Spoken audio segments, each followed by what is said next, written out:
Eu sou Regina Navarro Lins, sou psicanalista e escritora. E hoje nós vamos falar sobre o amor romântico, o fim dele, o fim do amor romântico e o surgimento de novas formas de amar.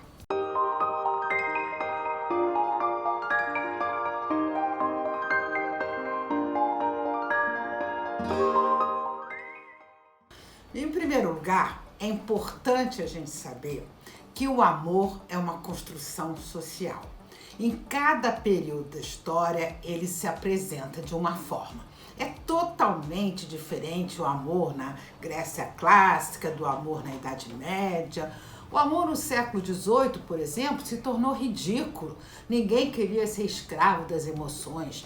No século XIX já mudou tudo, foi a era do romantismo, as pessoas se suspiravam pelo amor, E o amor romântico povoa as mentalidades hoje. É um tipo de amor característico do Ocidente.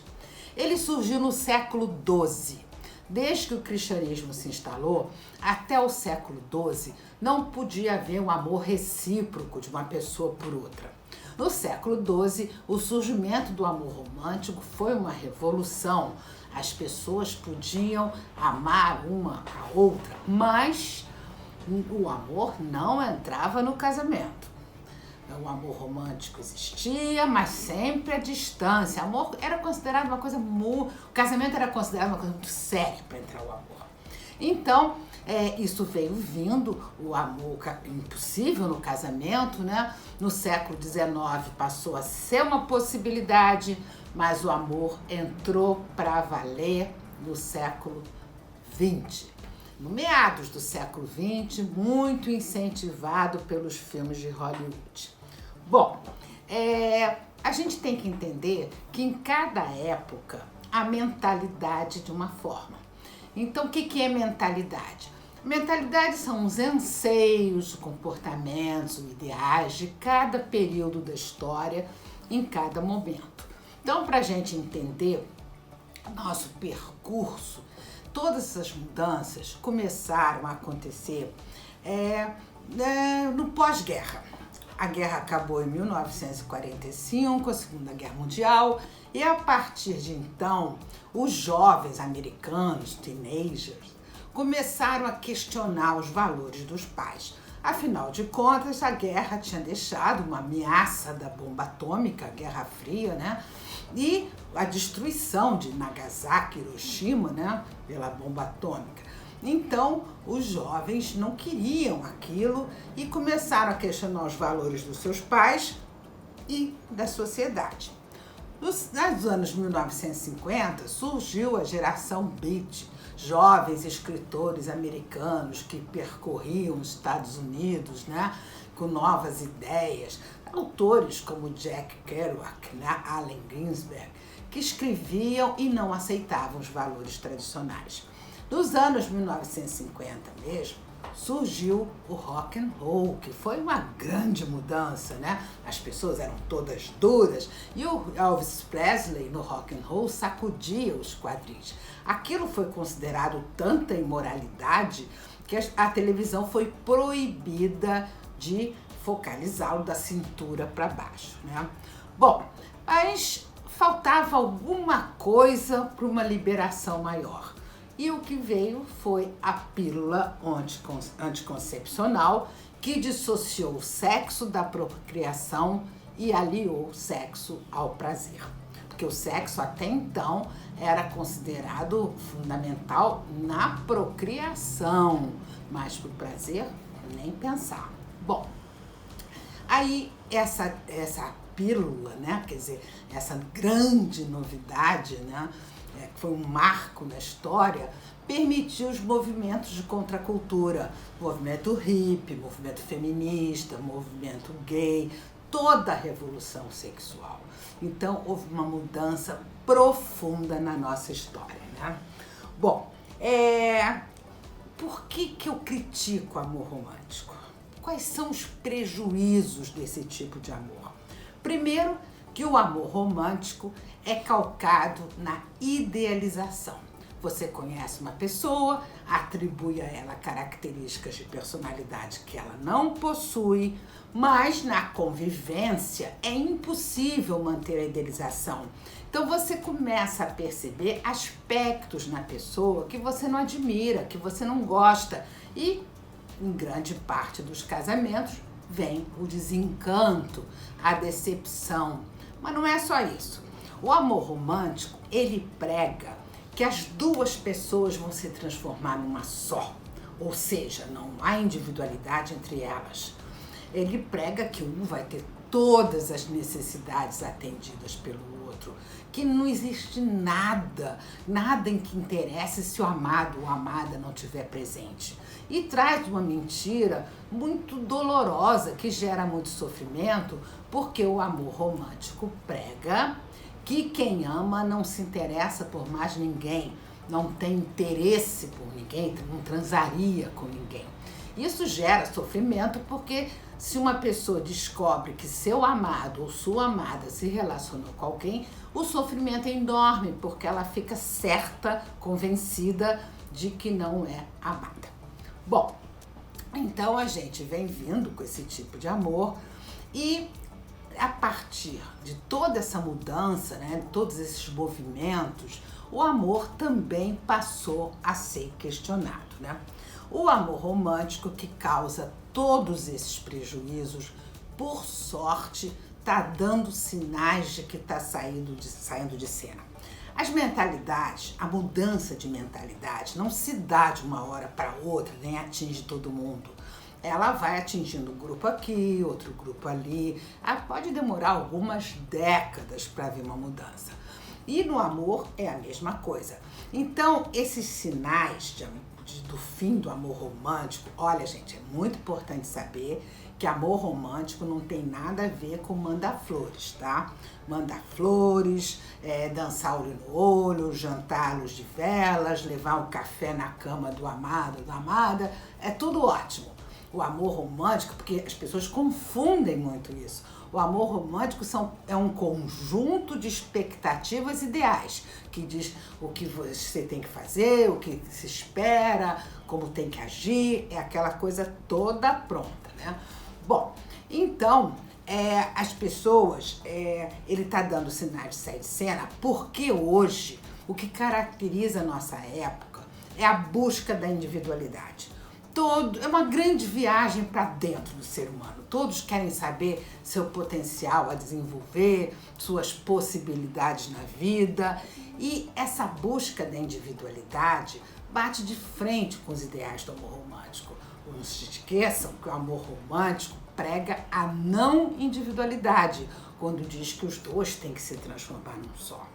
Então o amor romântico está dando sinais de que está saindo de cena, e ao sair de cena, está levando com ele a sua característica básica. Qual é? A exigência de exclusividade. Porque se um só tem olhos para o outro, os dois estão numa fusão, nada tem interesse se o amado não estiver presente, é claro que a exigência de exclusividade faz parte desse tipo de amor. Então nós estamos no meio nós estamos numa transição entre os antigos valores e os novos valores, né? Hoje, o grande conflito do ser humano no amor se situa entre o desejo de se fechar numa relação a dois, ou seja, o desejo de aconchego, segurança, estabilidade, e o desejo de liberdade. Parece que esse último está dando sinais de começar a predominar. Muita gente pergunta, mas será que a sociedade está preparada para esse tipo de amor que está surgindo, né? Porque quando a exigência de exclusividade começa a sair com o amor romântico, é claro que se abre um espaço para novas formas de amar, formas não monogâmicas de amar, já que essa exclusividade, que é a base do amor romântico, também está saindo de cena. Então tem muita gente que pergunta, será que a sociedade está preparada para relações mais livres? Então, Se a gente quiser ter certeza disso, a gente faz uma viagem aos anos 1950, 1960. Se alguém chegasse naquela época e dissesse, daqui a algumas décadas as pessoas vão poder se separar, um casal vai se separar e não vai ser nenhum problema, iam dizer que a pessoa estava louca, porque a separação era uma tragédia familiar. Filhos de pais separados eram discriminados, tinham escolas que nem aceitavam, né? Ou então se alguém dissesse, daqui a algumas décadas as moças não vão precisar casar virgens, imagina, virgindade era um valor, havia noivos que se separavam, anulavam o casamento porque descobriram que a noiva não era virgem, a noiva deixou de ser virgem com eles, né? Eu conheci moças que fizeram plástica de ímã para fingir que eram virgens, né? Então, todo mundo tinha que se enquadrar em modelos, né? Quem não se enquadrasse em modelos era totalmente discriminado, era uma coisa muito difícil. Agora, está acontecendo uma coisa que é importantíssima. Como os padrões tradicionais de comportamento não estão mais dando respostas satisfatórias, está se abrindo um espaço para cada um escolher sua forma de viver. Isso é muito bom, né? Então, o amor romântico saindo de cena, levando a exigência de exclusividade. Olha, a gente observa hoje surgiu o poliamor, relações livres, amor a três. Então, um sinalzinho dessa mudança de mentalidade em relação ao amor romântico, a gente pode citar os contos de fadas, principalmente pegando a história de Cinderela. Se você olhar a história de Cinderela, que é uma história de amor romântico, de encontrar o príncipe, a pessoa ideal, é uma história que prega, né, para as crianças que ouvem, que a mulher, para ser independente, para ela ter algum sucesso na vida, ela precisa de um homem para tirá-la daquilo, né? E em nenhum momento aparece a Cinderela desenvolvendo sua capacidade, seu talento, sempre dentro daquela história do amor romântico, né? Agora, tá dando sinais de sair de cena. Tem muitas histórias hoje que deixam isso claro. Como exemplo, vamos pegar a história da Valente. A Valente também era filha de um rei, de uma rainha, que a rainha queria muito que ela encontrasse um príncipe dentro daquele modelo todo, mas a Valente, ela adorava arco e flecha, ela ganhava de todo mundo, então fizeram uma festa no palácio para escolher o noivo da Valente e era um torneio de arco e flecha, e a Valente, claro, ganhou. Isso é só um sinal, né? Outro sinal que eu acho interessante é uma música do Raul Seixas, que foi lançada em 1975. Eu vou ler um trechinho da música para a gente sentir a mudança de mentalidade, né? O Raul Seixas, ele viveu de 1945 a 1989. Olha um pedacinho da letra. Se esse amor ficar entre nós dois, vai ser tão pobre amor, vai se gastar. Amor só dura em liberdade, o ciúme é só vaidade. Sofro, mas eu vou te libertar. O que é que eu quero se eu te privo do que eu mais venero, que é a beleza de deitar? Então, o Raul Seixas, em 1975, né, há 46 anos, ele já estava cantando essa mudança de mentalidade. Quer dizer, vocês veem que demora algumas décadas para ver mesmo, né? Muita gente sabe, todo mundo sabe, que as relações extraconjugais sempre existiram, sempre foram aceitas para o homem, porque não tinha perigo de gravidez, e para a mulher não. A partir da pílula, as mulheres passaram a ter relações extraconjugais tanto quanto os homens. E tem muita gente que diz assim, mas eu escrevi um livro com meu marido, Flávio Braga, sobre fidelidade.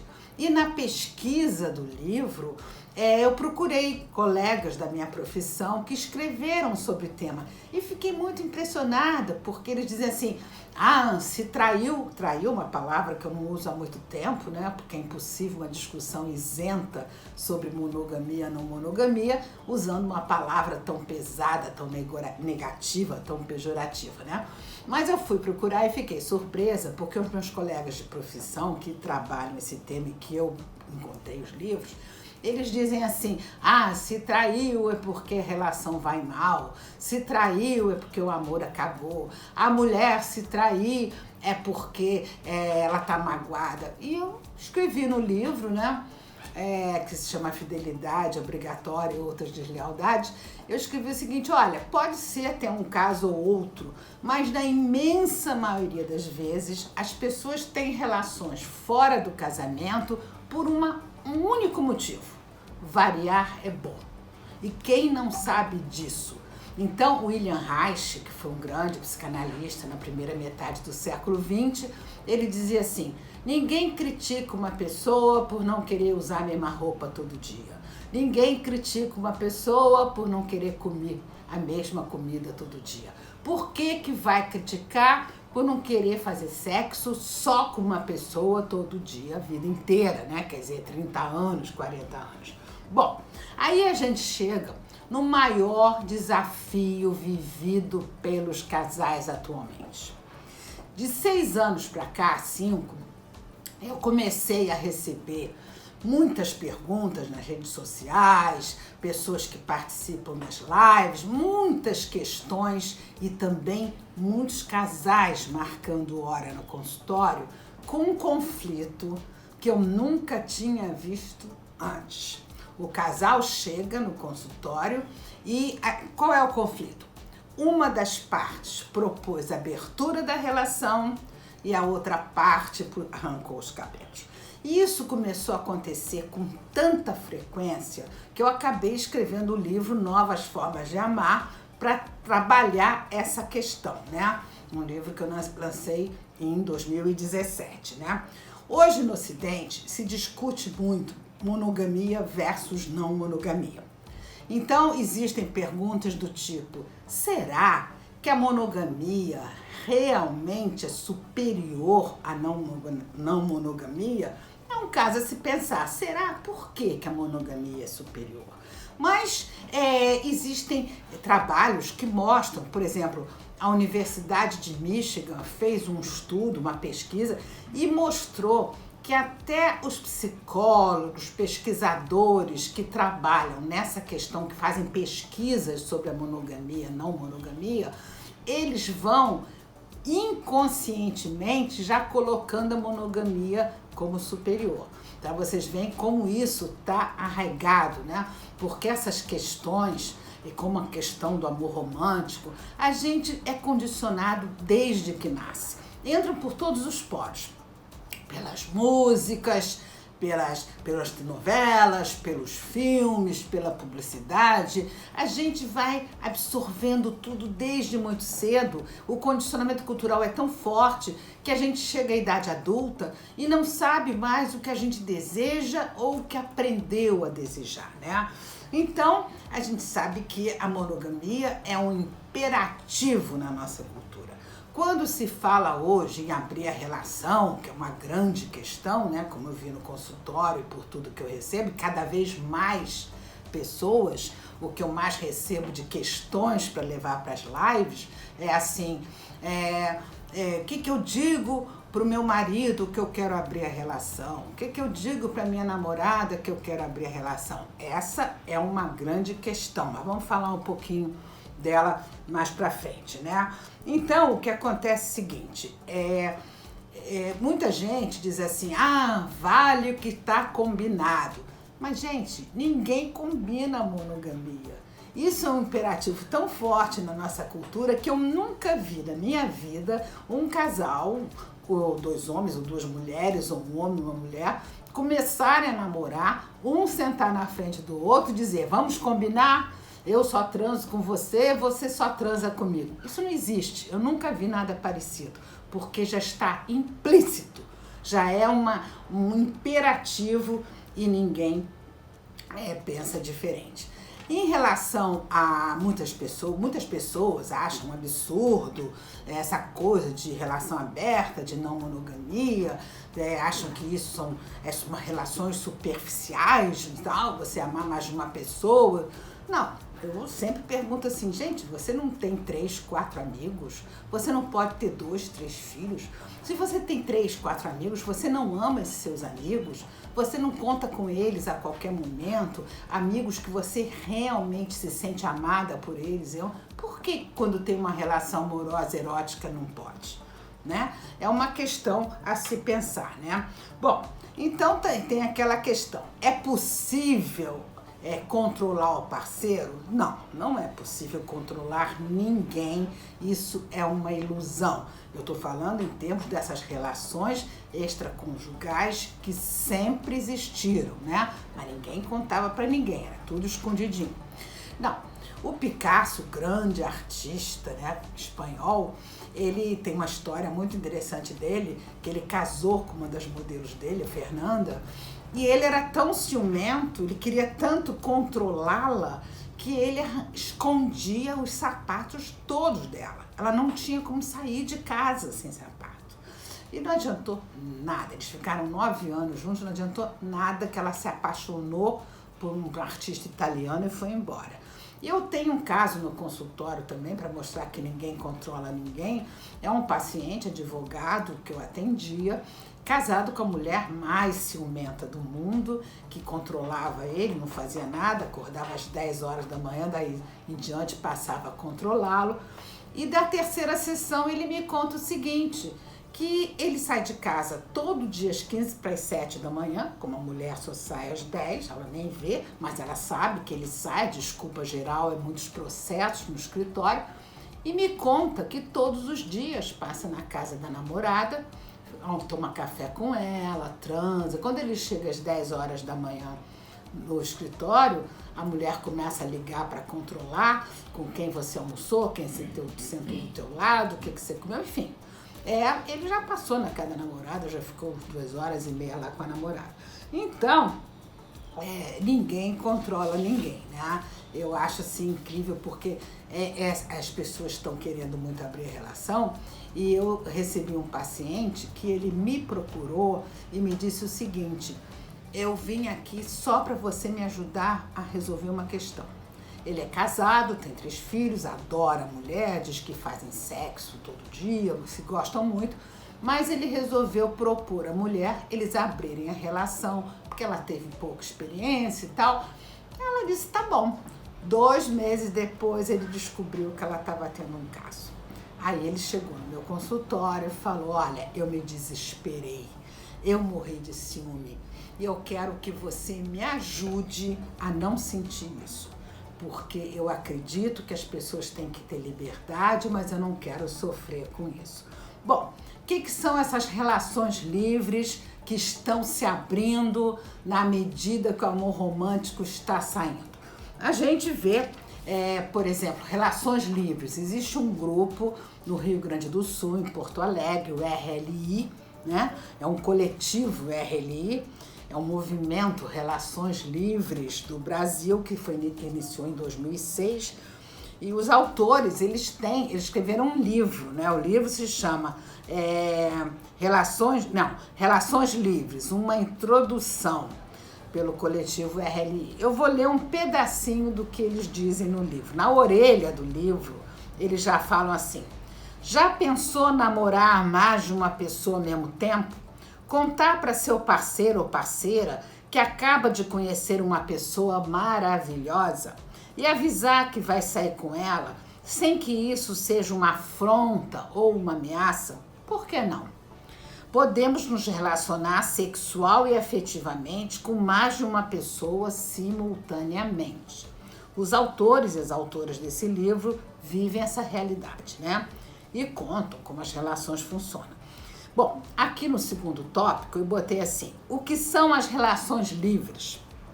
Então eles dizem, a ideia é amar e permanecer livre. Livre para o flerte, a ficada de uma noite, as paixões, o sexo casual, experiências maravilhosas. Sem excluir as relações amorosas de longa duração. Cada relação permite uma experiência, todas enriquecedoras da condição humana. Isso eu estou tirando do livrinho deles. E eles dizem: a monogamia nos faz desenvolver uma dependência do outro focada na aposta que aquela é a pessoa certa. Geralmente, o amor romântico pressupõe um nível de anulação da identidade pessoal muito alto, em benefício da identidade de casal. Quando a relação acaba, a gente nem lembra direito quem é. Às vezes, nem sabe por onde andam as velhas amizades. Não se perde só a relação, perde-se também uma parte da identidade. Já relações livres pressupõem cultivo da autonomia em vez de buscar a fusão do casal. Eles colocaram exatamente o que eu falei, né? Quer dizer, a perda da identidade é quando esse tipo de amor romântico, propõe a fusão, né? Bom, e o poliamor? O poliamor aceita, né, como modo prático de vida, você amar e ser amado por mais de uma pessoa. Pode existir, que é diferente das relações livres. Relações livres é totalmente livre. No poliamor, as pessoas envolvidas estão de acordo. Você pode estar solteiro, ter várias relações amorosas, e você pode estar casado. Você e seu parceiro ou parceira também tem outras relações, né? Você passa a ter uma vida afetiva, sexual, principalmente uma vida amorosa, tá? Porque quando se fala em relações abertas, muita gente imagina assim: você transa com quem você quiser, eu transo com quem eu quiser e tal. O poliamor, ele propõe uma relação amorosa onde há um sentimento recíproco. Tem também o amor a três, né? Que pode ser duradouro, 3 pessoas, um trisal viver junto, né? Aqui, a psicoterapeuta, né? Quer dizer, na nossa cultura, a gente já sabe que estar amando alguém pressupõe exclusividade total, né? As pessoas acreditam que isso é natural, formar um par só, estável, duradouro, fixo e tal. Mas a psicoterapeuta Noeli Moraes, ela diz o seguinte: o amor tem tantas faces quantas tem uma pessoa.